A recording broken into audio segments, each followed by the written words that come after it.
দীর্ঘ প্রতীক্ষার পর প্রবাসী বাংলাদেশিদের ভোটাধিকার বাস্তবায়নের পথে এগোচ্ছে নির্বাচন কমিশন। এই লক্ষ্যে মালদ্বীপে প্রবাসীদের জন্য ভোটার নিবন্ধন ও জাতীয় পরিচয়পত্র প্রদান কার্যক্রম শুরু করেছেন সফররত ইসি কর্মকর্তারা। হাইকমিশনে আয়োজিত মতবিনিময় সভায় অংশ নেন বিভিন্ন শ্রেণী পেশার প্রবাসীরা। অনুষ্ঠানে হাইকমিশনার ডক্টর মোহাম্মদ নাজমুল ইসলাম ও ইসির যুগ্ম সচিব ডিএম আতিকুর রহমান প্রবাসীদের হাতে স্মার্ট কার্ড তুলে দেন এবং বহু প্রবাসীর ভোটার নিবন্ধন সম্পন্ন করেন।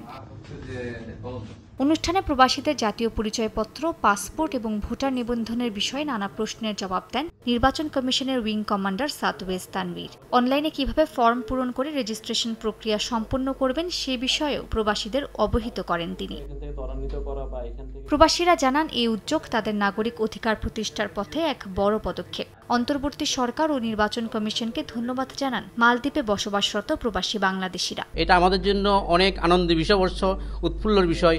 আমরা সামনে নির্বাচনে অংশগ্রহণ করতে পারবো, আমাদের ভোটাধিকার প্রয়োগ করতে পারবো।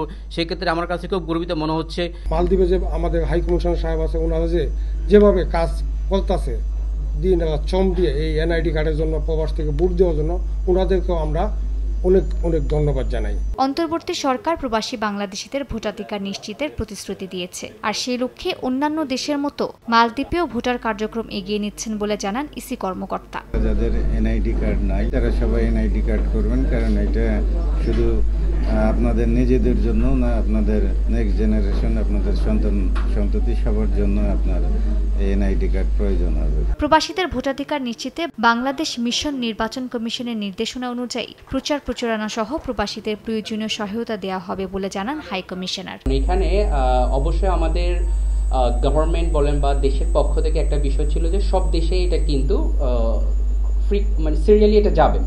তো মালদ্বীপ আমরা মনে করি যে আমরা অবশ্যই অনেক ভাগ্যবান, আমরা খুব দ্রুত এটা পেয়েছি। নির্বাচন কমিশনের এই উদ্যোগে প্রবাসী বাংলাদেশের ভোটাধিকার প্রয়োগে নতুন এক অধ্যায়ের সূচনা হতে যাচ্ছে বলে মনে করছেন সংশ্লিষ্টরা। সময় সংবাদ, মালদ্বীপ।